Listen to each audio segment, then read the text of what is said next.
안녕하세요. 스타트업 세우입니다. 청창사 마감이 6월 6일로 다가오고 있습니다. 저희 구독자분들과 카페 회원분들을 위해서 청창사를 합격하기 위한 최종 체크리스트를 준비하도록 하겠습니다.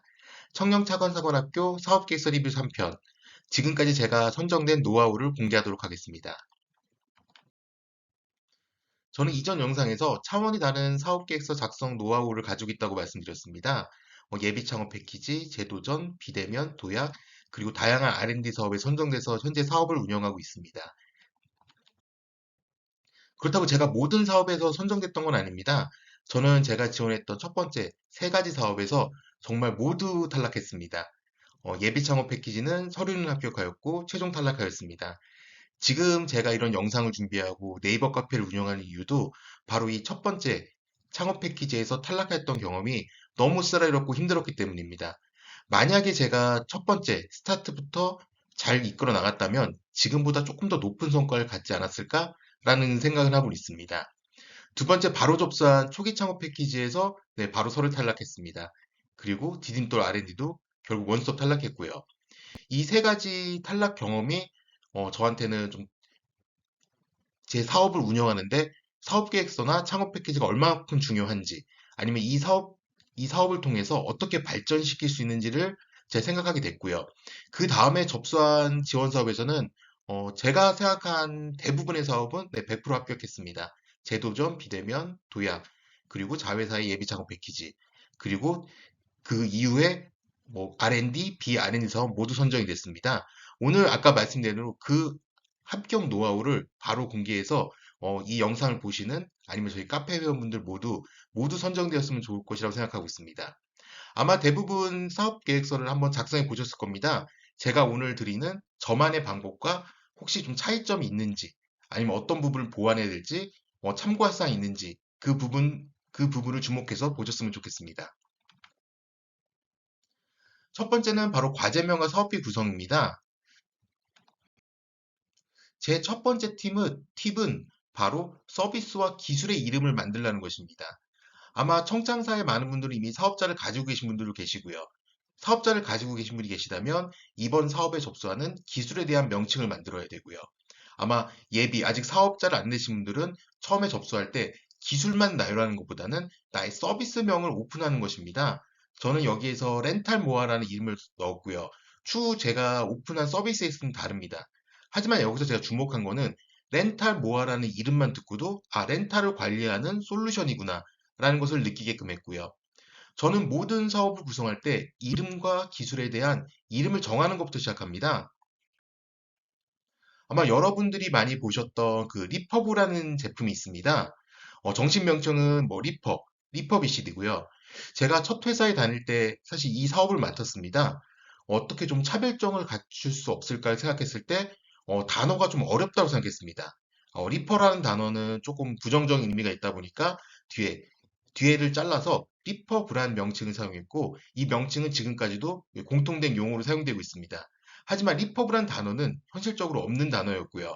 지금은 많은 분들이 사용하다 보니까 한번 정품 정품과 동일하지만은 한번 반품되거나 리패킹 제품을 리퍼브라고 표현하는 경우들이 많습니다. 따라 저는 이름을 정하는 게 어떤 것보다 중요하다고 말씀드릴 수 있습니다. 두 번째로는 바로 억지로 기술을 추가하지 않는다는 것입니다. 제가 지금 현재 이 사업을 접수했을 때는 저는 개발자도 없었고요. 두 번째, 제가 하는 아이템에서 인공지능이나 아니면 블록체인, 아니면 다양한 기술이 적용되지 않았습니다. 따라서 저는 억지로 기술을 추가하지 않았고, 제가 할 수 있는 범위 내에서, 아니면 제가 이 아이템이 나가야 되는 목표에 대해서만 계속 얘기를 했습니다. 제가 이런 영상과 카페를 준비한 이유 중에 하나도 제가 어떤 영상을 보니까 메타버스를 추가하면은 선정 확률이 높아진다. 결국 이 사업비란 부분과 사업이란 부분은 쓸모없는데 오히려 이 사업비를 받게 돼서 메타버스나 블록체인을 개발하는데 오히려 비용이 들어갈 수도 있고 제 사업에 차질이 있을 수도 있습니다. 따라서 억지로 기술을 추가하지 않는 내가 하고 싶은 방향을 정확하게 표기하는 것이 가장 중요하다 제 팁이라고 생각하고 있습니다. 네, 제품 및 서비스 개요 요약입니다. 이 요약 부분에서는 나의 아이템의 매력을 굉장히 강조하고 있습니다.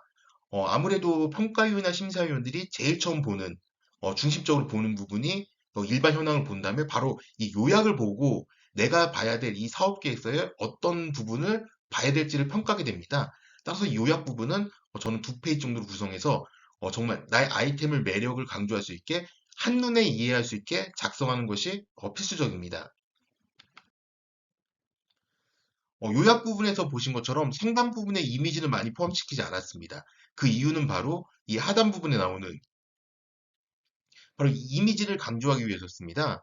지금 보시는 이 사업 계획서에 나오는 이미지들은 제가 저희 아직 제품을 만들기도 전이고 어플, 뭐 웹 아무것도 안 나왔습니다. 다만 저는 저희 노력을 들여서 제가 만든 아이템의 최종적인 결과물을 시각적으로 표현해 봤습니다. 이 부분이 중요한 이유는 압축 사업 계획서 내에서도 계속 이미지로 도출이 될 수도 있고요.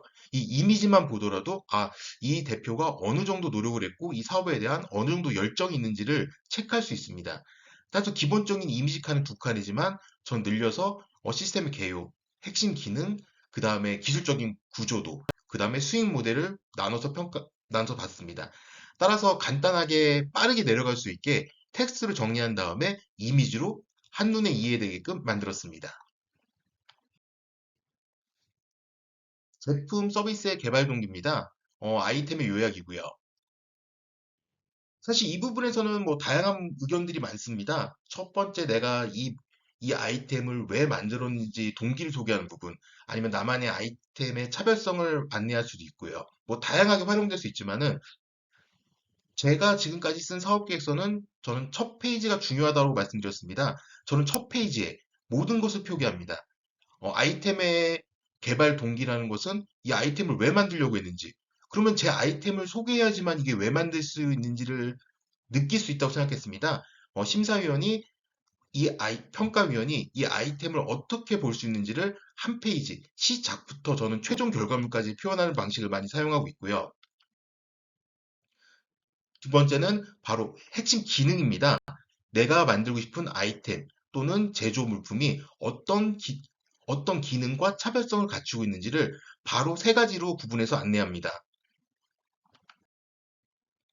바로 평가받아야 할 기술의 정의와 차별성을 바로 확보하는 것입니다. 저는 이 부분이 지금까지 제가 선정된 것 중에 가장 중요한 팁이라고 말씀드릴 수 있습니다. 이걸 한번 한 페이지를 보신다면은 바로 이렇게 나오게 됩니다. 어, 일반 현황을 받고 그 다음에 요약을 봤다면은 바로 이 첫 페이지 내에서 아이템 전체의 구조와 아이템의 차별성을 한눈에 확인할 수 있습니다. 어, 그렇다고 해서 제가 여기서 아이템의 뭐 동기, 왜 만들어진지 표기하지 않은 것은 아닙니다. 하단 텍스트 부분으로 정리해서 이게 왜 필요한지 아니면 어떤 기술적인 차별점이 있는지를 간단하게 요약해서 한눈에 보일 수 있게 바로 만들었습니다.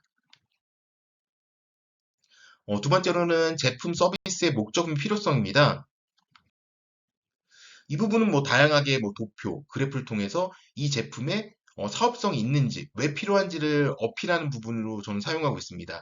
따라서 목적에서 이 아이템이 왜 필요한지를 바로 말씀드립니다. 가끔 어떤 분들 중에서는 이 부분을 뭐 너무 강조하는 바람에 시장 상황이나 뭐 시장에 대한 아이템에 대한 소개를 굉장히 많이 하시는 분들이 있으십니다. 이 창업 패키지의 심사위원 분들의 수준은 저는 간단하게 언급해도 이 대표가 어떤 아이템을 하려고 하는지, 어떤 목적으로 개발하는지 정도는 한눈에 이해할 거라고 판단하기 때문에 저는 간단하게 멘트를 통해서 1인 가구 및 재택근무나 렌탈 수요가 증가하기 때문에 라는 단어와 이걸 표기하면서 마지막에 나를 위한 내 아이템을 위해서 우리가 만드는 아이템이 꼭 통합 관리가 필요하다라는 부분을 언급하였습니다. 렌탈 제품의 사용 기간 및 관리의 중요성, 바로 서비스의 목적입니다. 저는 이 목적은 내 아이템이 왜 필요한지, 결국 사업 계획서는 시장 상황이나 아니면 보고서가 아닙니다. 이 아이템을 가지고 내 아이템을 처음 보는 사람들한테 설득시키는 과정이기 때문에 첫 2페이지에서 내 아이템이 왜 필요한지에 대해서 한눈에 보여주고요. 여기서 가운데 보시는 것처럼 여기서는 언급을 많이 하는 것보다는 제가 만들고자 하는 최종 결과물을 데모 이미지를 통해서 바로 표현시켰습니다. 여기서 화면이 좀 커지니까 보이시겠지만은 지금 어플리케이션이 규칙을 따라가고 있지는 않습니다. 오히려 이 데모 이미지에서는 내가 하고자 하는 부분을 시각적으로 좀 더 한눈에 이해할 수 있게 그렇게 표기하였습니다. 기존에 뭐 서비스가 있으신 분들은 오히려 이 부분은 되게 편리하게 작용할 수 있을 겁니다. 네, 실현 가능성입니다. 실현 가능성 부분에서는 개발 추진 계획을 먼저 적었습니다. 이 아이템을 위해서 개발 전에 어떤 준비를 갖춰 갔으며 창업 패키지 기간 안에 어떤 것을 개발해서 최종 결과물을 내겠다라는 것을 한눈에 내가 이미 벌써 정리하고 준비가 많이 된 대표라는 것을 강조하였고요. 사업 추진 일정 및 추진 계획은 좀 간단하게라도 작성해서 신뢰성을 높였습니다. 그리고 비즈니스 모델이 바로 나옵니다. 저는 창업 패키지에서 비즈니스 모델은 필수라고 생각을 하고요. 아마 이 부분에서 많은 고민이 있으실 겁니다. BM을 실현 가능성에 넣어야 될지, 아니면 성장 전략에 넣어야 될지, 그거는 전 중요하다고 보진 않습니다. 하지만 비즈니스 모델이 바로 나오게 된다는 부분에, 비즈니스 모델은 꼭 들어가야 된다는 부분을 강조하고 싶고요. 비즈니스 모델은 전에 영상에서 말씀드린 것처럼 단 한 가지의 이익 모델이 아닌 세 가지로 구분해서 나오고 있습니다. 그래서 이 아이템은 돈을 벌 수 있는 확률이 높다라는 걸 말씀드릴 수 있고요. 그 이유 중에 하나는 바로 작년에 아마 뉴스에 많이 나왔을 겁니다. 특히 청창사에 졸업한 기업 중에 대다수의 기업이 좀비 기업, 즉 매출을 낼 수 없는 기업이라는 보고서가 나왔습니다. 따라서 올해는 아마 제 생각에 올해는 이 매출을 낼 수 있는 아니면 사업을 영속할 수 있는 기업 위주로 선정을 할 겁니다. 따라서 이 매출이 나올 수 있는 BM은 정말 중요합니다. 그래서 개발 전략이 나왔다면 어떻게 돈을 벌 것인가를 저는 실현 가능성을 표기했고요. 이 부분은 뭐 성장 전략에 가도 전혀 문제되진 않습니다. 하지만 절대 빠지면 안 되는 부분이고 다시 한번 강조하지만 한 가지 수익 모델이 아니라 다양한 수익 모델, 내가 생각하지 않은 환경에서도 돈을 벌 수 있다는 것을 강조해 줘야 됩니다. 네, 실현 가능성은 나왔고요. 자, 이 부분에 실현 가능성 BM이 나왔다면은 지원 전 준비 단계를 정리하여 신뢰성을 확보하는 것입니다. 이 사업 아이템을 준비했다면 지금 어느 정도 준비가 되어 있고 지금 어떤 단계에 있는지 아마 예비로 신청하신 분들은 이 아이템을 준비해서 어떤 과정, 어떤 데이터를 한번 만들어 봤으며 어떤 베타 테스트를 해봤는지 두 번째 예창패나 아니면 성장사를 뭐 예창패를 운영하셨던 분들이면은 두 번째 바로 어디까지 개발되어 있으며 이번 사업에서 어떤 것을 주로 개발할지를 정확하게 표현해 줘야 됩니다. 저는 이 아이템에서 현재 그 초기 아예 시제품이 없는 상태다 보니까 시스템의 개발 단계를 표현했고요. 수요 기업과 미팅을 직접 했기 때문에 이 미팅한 부분을 적어서 신뢰성을 확보하였습니다. 그리고 마지막에 실현 가능성에 대한 기술에 대한 정의를 했습니다. 창업 패키지는 기술화 지원 사업이라고 말씀드렸습니다. 간혹 저한테 그러면 R&D 사업과 창업 패키지는 무엇이 다르냐는 부분입니다. 저는 이렇게 좀 말씀드리고 싶습니다. 창업 패키지는 기술성, 죄송합니다. 창업 패키지는 사업성이 약 70%에서 80%라면 기술성은 3에서 20. R&D는 이 반대라고 생각하시면 됩니다. 기술성이 높고 사업성 부분도 따라서 중요합니다. 추후에 R&D 사업을 운영하실 때는 기술성만 강조해서는 선정될 수 없습니다. 이로 또 반대로 얘기한다면 창업 패키지 역시 사업성만 있으면 성공할 수가 없습니다. 왜냐하면 이미 많은 사업자들이 기술과 인력, 자금을 가지고 있는 확보된 시장에 초기 사업자가 들어가는 것입니다. 따라서 그러면 차별성과 기술성 없이는 당연히 생존하기 어렵기 때문에 저는 전에 말씀드린 것처럼 이 전에 첫 페이지에 나온 기술 세 가지를 풀어서 설명을 합니다. 따라서 사업성도 있고 이미 준비가 됐는데 기술성도 확보됐으니 이 업체는 살아남을 수 있고 성장할 것이다라는 것을 명확하게 알려줘야 됩니다. 네, 고객 요구사항에 대한 대응 방법입니다. 저는 이 부분에서 경쟁사 분석이 중요하다고 봤습니다.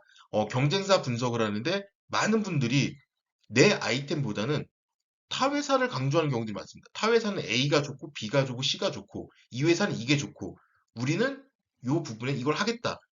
좀 그렇진 않고요. 경쟁사는 당연히 분석하고 소개하되 경쟁사 분석을 통한 우리 회사의 발전 가능성을 얘기를 해야 됩니다. 저는 경쟁사들을 분석을 해봤더니 어, 렌탈 제품을 전체로 관리하는 소비자 어플이 없는 겁니다. 두 번째는 렌탈 제품이 증가해서 관리 포인트가 늘어나는데 대부분 어플들이 관리는 뭐 업체목, 그리고 소비자는 관리에 참여하지 않는 부분, 이 두 가지를 강조해서 경쟁사 분석해 봤더니 우리 아이템이 우리 회사의 발전 가능성이 생존 가능성이 매우 높다라는 부분, 타사 자랑이 아니라 우리를 자랑해야 되는 부분으로 생각하고 있습니다. 네, 성장 전략입니다. 성장 전략에서는 뭐 자금 소요 계획, 조달 계획, 내가 이 사업을 운영하기 위해서 창업 패키지의 비용과 아니면 나의 자본을 통해서 어떻게 자금을 확보할 것인가를 나오는 부분입니다. 자금 소요 계획은 현실성 있게 작성해야 됩니다. 단순히 투자를 유치해서 회사를 성장시키겠다. 투자 유치 생각보다 쉽지 않을 수가 있고요. 투자 유치가 안 됐을 때를 대비해서 자본금에 대한 법인 설립, 뭐 중소벤처기업진흥공단의 융자 아니면 기술 보증의 보증대출 등 다양한 전략을 짜서 난 이 사업을 정부 지원과 합쳐서 더 발전시킬 수 있는 능력을 보유했다는 걸 보여줘야 되고요. 자금 소요 계획은 최대한 현실성 있게 작성하시기를 바랍니다. 네, 사업비 세부 내역입니다. 사업비 세부 내역은 제가 별도로 영상을 만들어 봤습니다. 여기서 계속 강조한 부분은 논란이 될 수 있는 비용 구성은 제외해 줘야 되고 추가적으로 만약에 필요한 금액이 있다면은 기관에 계속 요청을 해서 사업비 변경을 통해서 얼마든지 가능합니다. 시장 진입 전략 및 성과 전략 전술은 무조건 마케팅입니다. 내가 이렇게 만들어진 아이템을 어떻게 시장에 오픈할 수 있는지, 어떻게 시장에 안내할 수 있는지를 표기하면 됩니다. 따라서 영업과 마케팅의 전략은 비용 구조를 참고해서 작성돼야 됩니다. 내 시장 진입 전략에 언론 보도가 있다면 언론 보도에 마케팅 비용이 성과 전략에 들어가야 될 거고, 사업비의 구성이 돼야 될 거고요. 별도로 뭐 다양한 이런 마케팅 활동을 한다면 이 비용 역시도 사업비 구성이 들어가 줘야지만 신뢰성을 당연히 확보할 수 있습니다. 아까 말씀드린 거대로 아이템이 만들어지고 끝나는 건 아닙니다. 창업 패키지가 시제품 사업이기 때문에 그 시제품을 안내하고 홍보하는 이 과정 역시 하나의 창업 패키지의 가장 중요한 부분입니다. 내 아이템을 현실화할 수 있는 마케팅. 이 마케팅 부분은 실제로 준비하지 않더라도 내가 할 수 없는 한이 있더라도 실제 상상을 해서라도 실제 가능한 범위 내의 마케팅을 구성하시기를 바랍니다. 해외 진출 방향입니다. 전에 말씀드린 대로 해외 진출 전략이 아직 초기 한 8개월에서 10개월 기간 내에 해외 진출한다는 건 거의 불가능합니다. 근데 이 부분을 아예 안 적는 것보다는 해외 진출이 없더라도 향후 내가 앞으로 진행해야 될 해외 진출 전략을 작성해 주시면 됩니다. 팀 구성입니다. 여기까지 내려왔다면은 심사위원도 생각하게 될 겁니다. 그럼 이 대표는 이 사업을 정말 할 수 있는 능력이 있는지 아니면 어떤 경험을 갖는지를 표기할 수 있고요. 우선은 예창패는 블라인드였지만 청창사는 블라인드가 아닙니다. 따라서 이력서를 쓴다는 생각으로 장점을 강조해야 됩니다. 간혹 많은 분들이 내가 경험이 없고 내가 뭐가 부족해서 청창사에 선정된다면 난 일을 해내겠다. 현재 사업계획서는 사람을 보고 평가하는 게 아니 텍스트, 글을 보고 평가하는 겁니다. 여기에 내가 부족하다고 하면 진짜 부족한 거고요. 저는 없는 것을 지어내는 것과 확대는 전혀 다른 얘기라고 생각합니다. 최대한 나의 경험을 확대시키고 이걸 보는 사람들이 이해될 수 있는 나의 경험과 노하우를 축적시키는 결국 이력서를 쓴다는 생각으로 정리하는 것이 저는 가장 중요하다고 생각합니다. 그리고 추가 권력 인원입니다. 대표자는 슈퍼맨이 아닙니다. 따라 대표자가 모든 일을 할 수 있다고 판단하는 건 아니고요. 정부 지원 사업에서 중요한 거는 매출, 고용, 이 두 가지 부분이 정말 중요합니다. 따라서 나 혼자 다 하는 것보다는 내가 없는 능력은 내 팀원을 아니면은 외부 조력자를 통해서 보완해서 이 사업을 완성시키기 위해서 창업 패키지 자금이 지원되는 것입니다.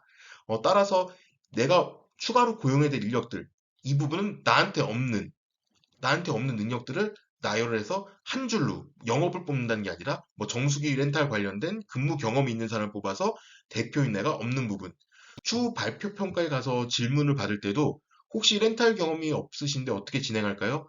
그래서 저는 렌탈 경험이 있는 직원, 한 3년 차에 된 대리급의 경력직을 채용해서 이 부분을 메꿔서 사업을 성공시키겠습니다.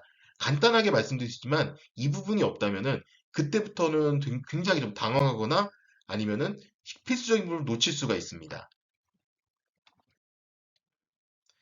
사회적 가치 실현 계획입니다. 이 부분은 간단하게 작성해 주시면 되고요. 제가 지금까지 사업 계획서를 작성하면서 여러 가지 팁을 말씀드렸습니다. 근데 가장 핵심적인 팁은 바로 자신감입니다. 어, 내가 이 사업 아이템을 만들어서 성공시킬 수 있다. 그만큼 열정과 노력을 투자해서 이 아이템을 정말로 확대시켜 시장에 진출하고 필수적인 인력을 채용하고 매출을 발생시키고 초기 안착하겠다라는 이 자신감을 보여줘야 된다는 겁니다. 간혹 많은 분들이 뭐가 부족하고 뭐가 안 되고 이런 부분 생각은 충분히 할 수 있습니다. 하지만 그런 생각과 내용들이 사업 계획서에 녹여지게 된다면 이를 평가한 분들은 그 부분 때문에 굉장히 불안하게 됩니다. 따라서 오히려 더 작은 부분을 확대하고 강조하고 능력은 더 있지만은 오히려 반대로 이런 내용들을 확대하시는 분들에 비해서 실제 나의 사업 아이템을 종이로, 서류로 전달하지 못할 수가 있습니다. 따라서 마인드를 정확하게 난 이 사업을 100% 성공시킬 수 있다는 자신감을 가지고 작성하셨으면 합니다. 저는 스타트업 CEO 커뮤니티를 운영하고 있습니다. 저희 스타트업 SEO 커뮤니티에는 다양한 정보들이 있고요. 동일한 경험을 가진 대표님들의 많은 커뮤니케이션이 있습니다. 한번 방문 부탁드리고요. 네, 오늘의 영상이 도움되었다면 네, 구독과 좋아요 부탁드리겠습니다. 이 영상을 보시는 모든 대표님들이 꼭 선정, 합격되었으면 합니다. 감사합니다.